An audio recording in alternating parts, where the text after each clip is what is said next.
फिर परमात्मा कहते हैं कि मानुष जन्म दुर्लभ है, ये मिले न बारंबार, तरवर से पत्ता टूट गिरे वो बोर न लगता डर।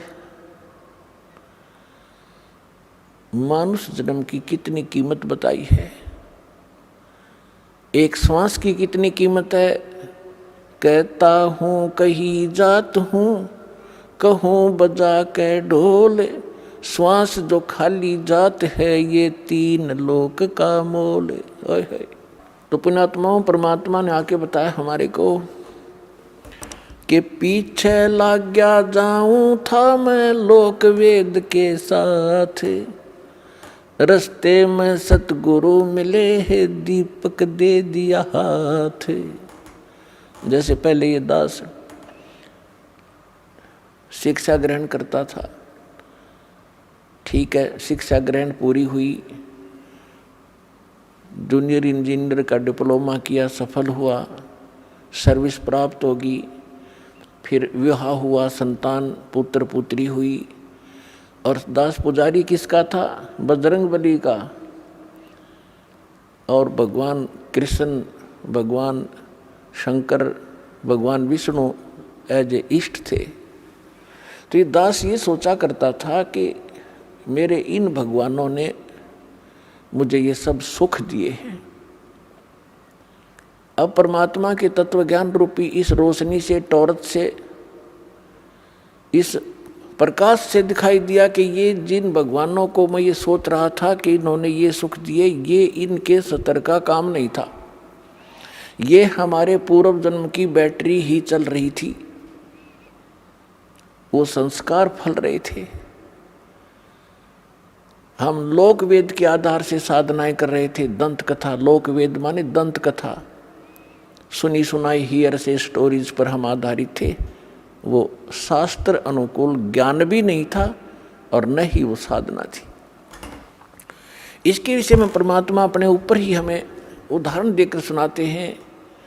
पीछे लग गया जाऊं था मैं लोक वेद के साथ, रस्ते में सतगुरु मिले दीपक दे दिया हाथ। अब इस दास को सतगुरु मिले, उसमें ये टॉर्च मिली, भटक रहे थे गड्ढों में, अंधेरे में, जिसने जैसा कोई बता दिया इधर चले जाओ उधर चल पड़े, आगे किसी ने कहा इधर जाओ ये ठीक नहीं है उधर चल पड़े। अब हमारे पास मैप भी है और टॉर्च भी है। अब हमारे पास शास्त्र भी हैं, शास्त्र हमारे मैप हैं, हमने जिस मंजिल की ओर जाना है उस पर सब मार्क्ड है। और अब हम उसको देखकर तत्व ज्ञान रूपी इस रोशनी से हम कुमार्ग पर नहीं जाएंगे, सुमार्ग पर ही चलते रहेंगे। तो क्या बताते हैं? मात पिता मिल जाएंगे 184 में, सतगुरु सेवा और ये बंदगी फिर मिलन की ना। परमात्मा कहते हैं आप जहाँ भी जन्मोगे आपको माता पिता वहीं मिल जाएंगे। पशु योनि में जाओगे वहाँ भी माता पिता मिलेंगे। पक्षी की योनि में आप जन्म लोगे, उस शरीर में भी आपको माता पिता मिलेंगे। मानव शरीर प्राप्त करोगे वहाँ भी माता पिता मिल जाएंगे। लेकिन सतगुरु सेवा, सतगुरु सेवा मीन सतगुरु के अनुसार बताई हुई पूजा। सेवा माने पूजा। और फिर वो भक्ति जो गुरु बतावे, सतगुरु बतावे, कहते फेर मिलन की ना।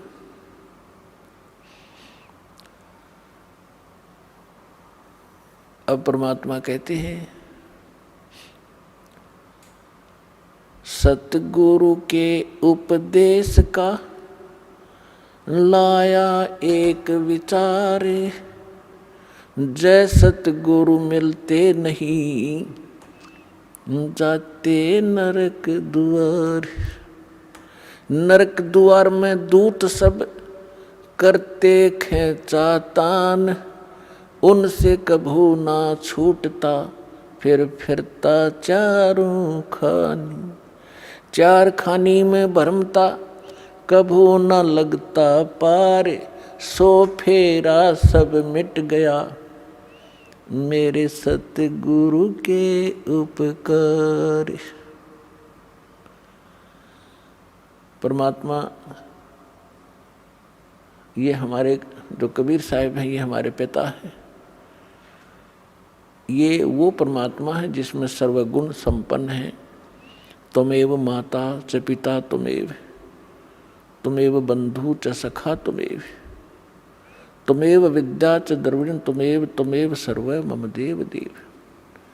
हे सब देवों के देव, सब भगवानों के भगवान, हे परमेश्वर, आप ही माता वाला गुण रखते हो, आप ही पिता वाला गुण रखते हैं। सच्चे भाई भी आप हैं, सच्चे साथी भी आप हैं, और हमारा धन भी आप ही हैं। कबीर और सब जग निर्धना, धनवंता ना कोय। धनवंता सो जानियो, जिस पर राम नाम धन होवे। तो यहाँ क्या बताते हैं परमात्मा, ये परमात्मा हैं। जैसे आदरणीय रामानंद, स्वामी रामानंद जी को परमात्मा मिले, 104 वर्ष के वृद्ध थे और बड़े विद्वान प्रसिद्ध थे। चारों वेदों को कंठस्थ याद कर रखा था। गीता के सब श्लोक उनको जुबानी याद थे। पुराणों के वो मर्मज माने जाते थे।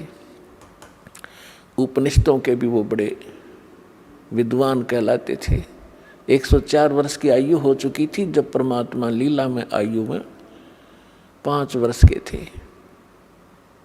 उस 5 वर्ष के बालक ने 104 वर्ष के उस वृद्ध की ज्ञान के अंदर घिघी बांध दी। परमात्मा ने एक प्रश्न किया था स्वामी रामानंद जी से कि कौन ब्रह्मा का पिता है और कौन विष्णु की माँ, शंकर का दादा कौन है, पंडित जी दे बता। अब रामानंद जी कहने लगे कि क्या बात कर रहे हो, इनके कोई माता पिता नहीं, ये तो स्वयंभू हैं। परमात्मा ने कहा कि मोती मुक्ता दर्शत नाही, ये जग है सब अंदरे। दिखत के तो नैन चश्म, इनका फिरा मोतिया बंदरे। ये विद्वान कौन है और कख पता नहीं न सदग्रंथों का। जैसे किसी को मोतिया बिंद का रोग आंखों में हो जाता है, उसकी आंखें स्वस्थ दिखाई देती है लेकिन उसको दिखता कुछ नहीं। वो दूसरे को स्वस्थ दिखाई देती है, उसको स्वयं को कुछ नहीं दिखाई दे रहा। इसलिए परमात्मा बताते हैं कि मोती मुक्ता दर्शत नाही। मोक्ष मार्ग रूपी जो मोती है, जो वास्तविक साधना है, इनको ज्ञान है, वो ज्ञान का पता नहीं। और ये दिक्कत के तो नैन चश्म, इनका फिरा मोतिया बंदरे। तो परमात्मा ने कहा कि आप शिव पुराण को पढ़कर देखिए स्वामी जी, रुद्र संहिता, उसमें परमात्मा ने बताया कि ऐसे ऐसे जिसको आप महाशिव कहते हो, ये काल है। सारी कहानी सुनाई, उसको कंठस्थ याद थे। स्वामी जी को तुरंत समझ गए। बुद्धिमान व्यक्ति को समझाना इस अध्यात्म ज्ञान से, जो दास ज्ञान दे रहा परमात्मा का दिया हुआ। बुद्धिमान समाज जो थोड़ा सा भी आध्यात्मिक रुचि रखता है और सदग्रंथों का थोड़ा बहुत अध्ययन करता रहा है, उसको समझाना बहुत आसान है। जिन सदग्रंथों को डेली पढ़ा करता था, उसको पता नहीं था ये हमें बताना क्या चाहते हैं। तो उसी समय रामानंद जी परमात्मा बताते गए, उनको याद थे, कंठस्थ याद थे, सिर लाते गए, हाँ बिल्कुल ठीक, ऐसा ही है, ऐसा ही है। तो उसके बाद रामानंद जी ने अपनी फिर एक तिगड़मबाजी अड़ाई कि बच्चा, मैं समाधिस्थ होता हूँ तो मेरी समाधि बहुत दूर पहुँच जाती है, मेडिटेशन। परमात्मा ने कहा कि लगाइए आपकी समाधि, देखते हैं कहाँ तक जाती है। स्वामी रामानंद जी ने, उनका रोज का अभ्यास था, 1 सेकंड में समाधिस्थ हुए। कहते हैं योग युक्त प्राणायाम कर, जीता सकल शरीर, त्रिवेणी के घाट पर वो अटक रहे बलबीरे। त्रिवेणी के वहां जाकर 3 रास्ते हो जाते आगे चल के। अब जंगल के अंदर तो एक ही रास्ता विचलित, 2 ही रास्ते विचलित कर देते हैं। अननोन व्यक्ति को जो कभी पहले उधर ना गया हो, वहां जाके विचलित हो गए, खड़े हो गए। तो परमात्मा वहां दिखाई दिए कबीर साहब उसी उम्र में, एज में 5 वर्ष की आयु, और उनसे पूछा कि स्वामी जी अब कहाँ जाओगे। ये उन्होंने बताया कि तीनों रास्ते बंद हैं और ये रास्ते आपके लिए उस समय खुलेगा जिस लोक की, जिस इष्ट की आपने साधना कर रखी है, उस समय आपका ये रास्ता खुलेगा, लेफ्ट वाला। और ये एक सुरंग है, सीधा रास्ता है, गैलरी है। सबसे पहले उस गैलरी में सेक्रेटेरिएट समझोइए, और वहाँ सबसे पहले धर्मराज का दरबार आएगा।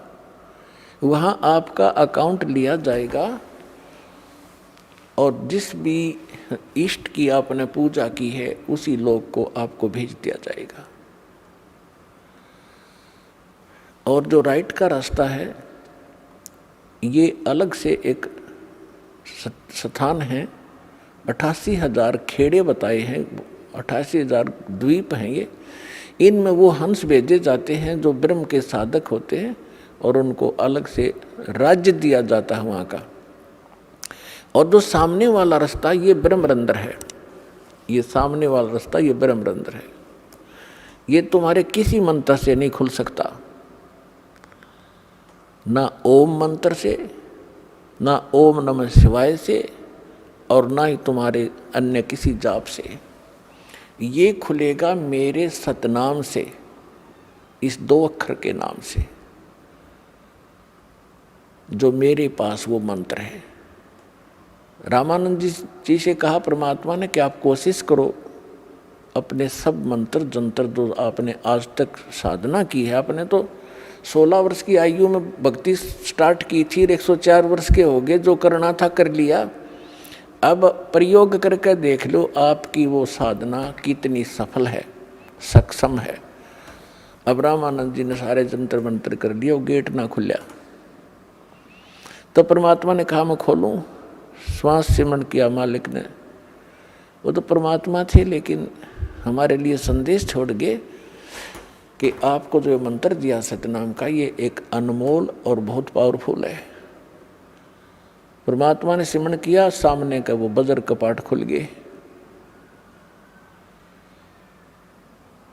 तब रामानंद जी को परमात्मा उसके अंदर से आगे लेकर गए। जिस ब्रह्म को आप निराकार बताते थे, ये सामने बैठा परमात्मा ने दिखा कि वो बैठा, देखो ये है वो तेरा महाशिव, इसको महाविष्णु भी कहते हो, महाब्रह्मा भी कहते हो। ये ब्रह्मा विष्णु महेश का पिता है। और ये काल है 1 लाख मानव शरीरधारी प्राणियों को नित खाता है। तुम्हारे को मूर्ख बना के यहाँ फंसा रखा है इसने स्वार्थवश। आपसे संतानों उत्पत्ति करवाता और खाता ये है जैसे कसाई बकरे पालता है, उनकी कितनी केयर टेक करता है, कितनी संभाल करता है। नर और मादा उनको छोड़ देता है इकट्ठे करके, वो समय आने पर संतानों उत्पत्ति करते हैं। और खाता कसाई है या उसको अपने स्वार्थवश बेचता है। यही स्थिति तुम्हारी इस ब्रह्म की है, परमात्मा ने बताया। अब रामानंद जी सब देख रहे हैं, सुन रहे हैं। फिर परमेश्वर उनको 11वें द्वार से पार किया जिसमें अक्षर पुरुष का लोक प्रारंभ होता है। अक्षर पुरुष के 7 संग ब्रह्मांडों को पार करके परमात्मा पहुंचे 12वें द्वार पर, जहां भंवर गुफा है, और उसको पार करके सतलोक में प्रवेश किया। वहां जाकर क्या देखा रामानंद जी ने कि परमात्मा सत्यपुरुष सिंहासन पर विराजमान है, तख्त के ऊपर। सिर पे चौर, सिर पे छत्र है, एक मुकुट है सफेद, और एक बहुत बड़े मंदिर नुमा गुम्बज के अंदर उसके सेंटर में परमात्मा विराजमान है। उनके एक रोमकूप में करोड़ सूर्य मिला दे करोड़ चंद्रमा, ऐसी रोशनी उनकी छवि परमात्मा की है। पूरी बॉडी की कितनी होगी आइडिया लगा सकते हैं। कबीर साहब 5 वर्ष के बालक के रूप में चंवर उठाया जो वहाँ रखा था, और जो सिंहासन पर बैठे थे परमात्मा उस पर चंवर करने लगे, जैसे एक सेवक यहाँ गुरुजी पर करते हैं, ऐसे कर रहा था। अब रामानंद जी सोचने लगे कि कबीर तो यहाँ का कोई गण है, देव है, और सचमुच ये अमर पुरुष तो ये बैठी है तख्त पर, सिंहासन पर। इतने में क्या हुआ, अमर पुरुष दिखाई दे रहे थे वो खड़े हुए, और 5 वर्ष के बालक को करबद्ध होकर संकेत किया कि बैठो भगवान, ग्रहण करो अपना सिंहासन। जब कबीर साहब उस सिंहासन के ऊपर उछल कर बैठे और चंवर वो परमात्मा करने लगे, उस बालक जो अनंत कोट ब्रह्मांड के सिंहासन पर बच्चे रूप में परमात्मा विराजमान हुए, कबीर जी। अब वो वयोवृद्ध स्वामी रामानंद जी कन्फ्यूज हो गया कि भगवान कौन सा फिर इनमें। इतने मोते जो मैं शरीर जो परमात्मा मान रहे थे रामानंद जी, वो 5 वर्ष के बालक में समा गए। अकेले कबीर परमात्मा 5 वर्ष के बालक अनंत कोट ब्रह्मांड के कंट्रोलर के सिंहासन पर विराजमान थे।